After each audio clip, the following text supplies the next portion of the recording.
अगर Iran uranium अफजोदगी का programme दोबारा शुरू करेगा तो उस पर दोबारा हमला करेंगे। फिरदौस जौहरी, मरकज अब तबाही के सिवा कुछ नहीं। जंगबंदी ईरान के लिए भी फतह है, उनका मुल्क बच गया।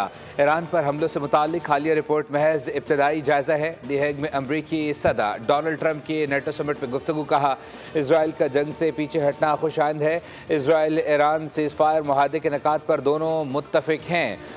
ईरान और इसराइल सीज़ फायर पर अच्छे तरीके से अमल हो रहा है। गजा की सूरत हाल पर भी मज़बूत पेशरफ्त हो रही है।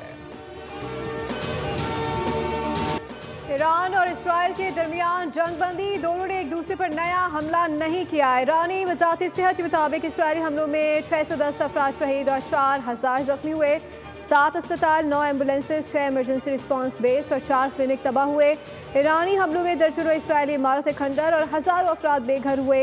ईरान के हमलों में 28 इसराइली हलाक जबकि दर्जनों जख्मी।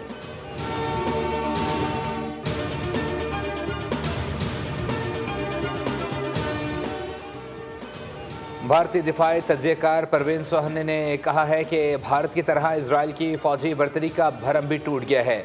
इसराइल के लिए ये कबूल करना मुश्किल है कि वह जंग हार गया है। परवीन सोहनी ने ईरान इसराइल जंग का मुवाजना पाक भारत जंग से किया और कहा कि इसराइल की अगले मरहले की तैयारी भारत के ऐलान की याद दिलाता है, जिसमें ऑपरेशन सिंदूर के अगले मरहले की तैयारी का कहा गया था। भारत और इसराइल अब ऑपरेशन के अगले दौर की तैयारी करेंगे। ताबड़तोड़ अमेरिकी हमलों के बावजूद ईरानी जौहरी तंसीबात मुकम्मल तौर पर तबाह न हो सकी। CNN ने रिपोर्ट में इंकशाफ कर दिया। सुहान प्लांट की मजबूत साख के बायस नुकसान नहीं पहुंचा। न्यूयॉर्क टाइम्स के मुताबिक जेर जमीन इमारतें सलामत हैं और सिर्फ दाखिली रास्ते मुतासर हुए हैं।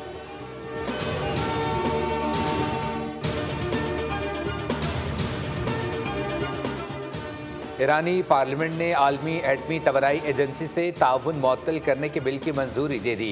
ईरानी मीडिया के मुताबिक इजलास में 221 अरकान ने बिल के हक में वोट डाले, मुखालफत में कोई वोट नहीं आया। ईरानी वज़ीर ख़ारजा का कहना है कि जौहरी हथियारों के नाम पर हम पर जंग मसल्लत की गई। हमारे साइंसदानों ने जौहरी टेक्नोलॉजी के लिए बहुत कुर्बानियाँ दी।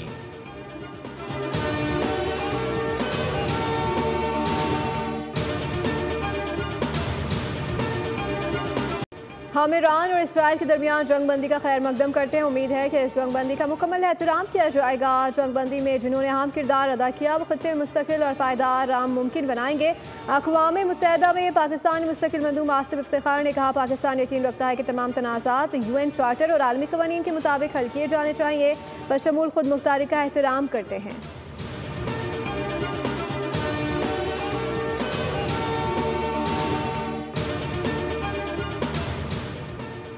वज़ीर आज़म की ज़ेर सदारत ज़राई शोबे की तरक्की से मुताल्लिक इजलास। शहबाज शरीफ ने कहा कि ज़राई शोबे में पायदार इस्लाहात से मईशत को मज़ीद फ़रोग़ मिलेगा। ज़राई शोबे में इस्लाहात से फ़ी एकड़ पैदावार में खातिर ख़्वाह इजाफ़ा होगा। ज़राई मशीनरी और आलात पर टैक्स बतदरीज कम, जबकि ज़राई इजनास की स्टोरेज कैपेसिटी बढ़ाने पर इक़दाम तेज़ किए जाएंगे। नए मनसूबे और फंड्स की फराहमी खुशाइंद है।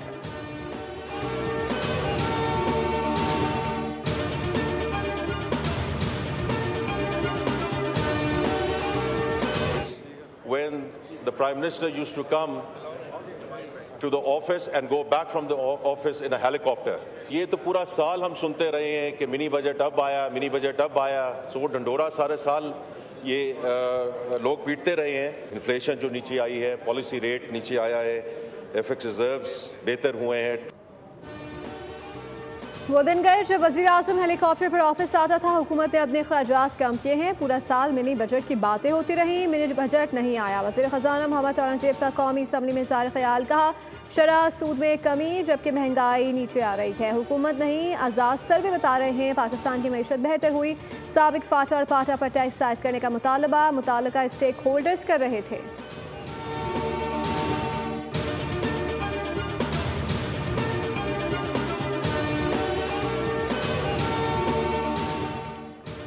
सिंध असम्बली से 3 खरब रुपए से ज़ायद का बजट मंजूर। सिंध असम्बली में 156 अरब से ज़ायद का ज़िमनी बजट भी मंजूर किया गया। सिंध में बजट का हुजम गुज़श्ता बरस से 12.9% ज़्यादा है। 6 महसूलात ख़त्म। प्रोफेशनल टैक्स मनसूखी से अवाम को 5 अरब का रिलीफ मिला। सिंध असम्बली ने नए माली साल के लिए तमाम ग्रांट्स मंजूर कर लीं।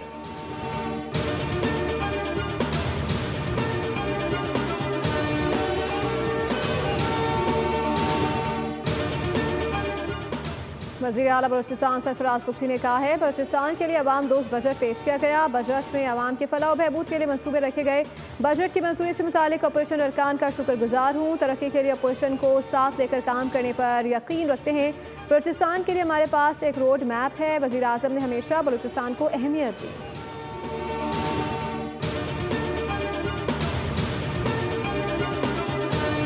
हुकूमत की जिम्मेदारी थी अपने अखराजात में कमी करती, लेकिन आपको किसी मत में भी हुकूमत के अखराजात में कमी नज़र नहीं आती।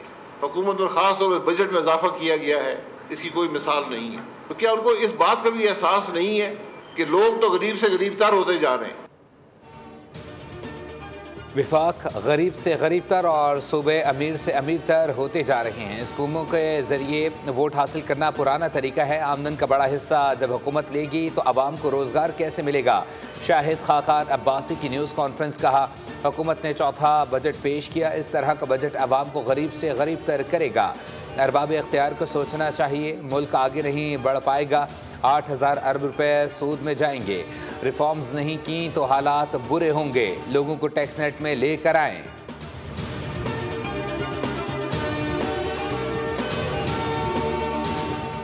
मुशीर कौमी सलामती लेफ्टिनेंट जनरल मोहम्मद आसिम मलिक का दौरा चीन। मोहम्मद आसिम मलिक शंघाई ताउन तंजीम की सलामती कौंसिल के सेक्रेटरीज के इजलास में शरीक हुए।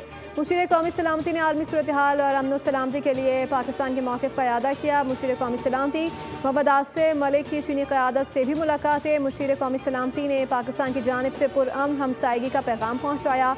चीनी क़यादत के साथ मुलाकातों में सिक्योरिटी ताउन बढ़ाने पर इत्तफ़ाक़।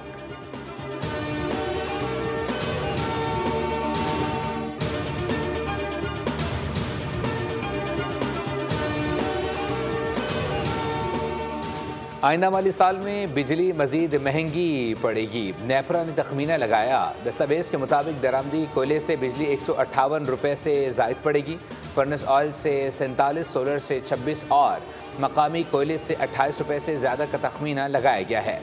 पानी से सबसे सस्ती बिजली 12 रुपये फ़ी यूनिट में पैदा होने का इम्कान जाहिर किया गया है।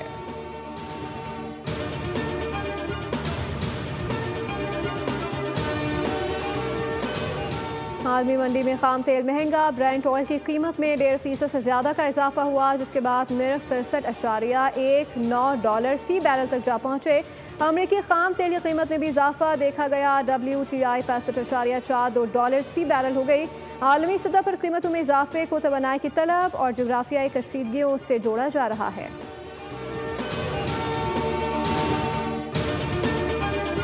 मेजर सैयद मोइज़ अब्बास शाह शहीद की नमाज जनाजा चकलाला गर्जन रावलपिंडी में अदा। ISPR के मुताबिक नमाज जनाजा में वफाकी वज़ीर दाखिला फील्ड मार्शल आसिम मुनीर समेत सीनियर हाजिर सर्विस फौजी सिविल अफसरान और जवानों ने शिरकत की। फील्ड मार्शल ने मेजर मोइज़ अब्बास शहीद की बहादुरी से मुकाबले को सराहा। कहा शहीद ने हुब्बुल वतनी की आला रिवायत को बरकरार रखते हुए जान का नजराना पेश किया। मेजर मोइज़ अब्बास जनूबी वज़ीरिस्तान के ज़िला सरारोगा में फितना अल खारिज के खिलाफ लड़ते हुए शहीद हुए। मुल्क में आज से बारिश का आगाज। कराची में भी 2 दिन बाद बारिश का इम्कान। अटक, रावलपिंडी और सुआत में ठंडी हवाओं ने गर्मी को मात दे दी। बादलों की गड़गड़ाहट और बारिश ने मौसम को निखार दिया। बारिश के बरसते ही शहरियों के चेहरों पर खुशी लौट आई। बारिश से जलती ज़मीन को राहत बख्शी और मौसम को खुशगवार फिजा में बदल दिया। महकमे मौसमियात के मुताबिक आइंदा चंद रोज़ तक मुल्क के अक्सर हिस्सों में वक्फे से बारिश का इम्कान, जिससे दर्ज हरारत में कदरे कमी आ सकती है।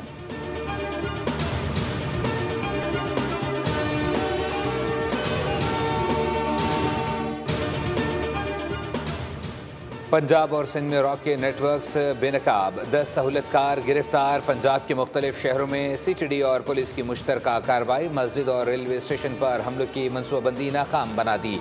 भारतीय एजेंसी रॉ के 6 सहूलतकार गिरफ्तार कर लिए गए। धमाका खेज और दीगर मवाद बरामद। कराची से रॉ के 4 एजेंट्स गिरफ्तार किए गए। मुलजिमान से दस्ती बम, असलहा, वायरलेस सेट, हसास मकामात की तस्वीर और दस्तावेजात बरामद हुई।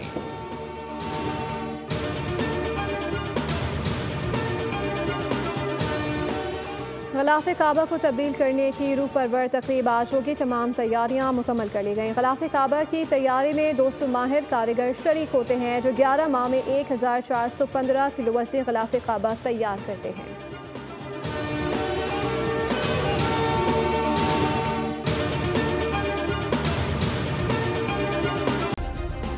सब्सक्राइब करें और बेल दबाएं ताकि कोई खबर रह न जाए।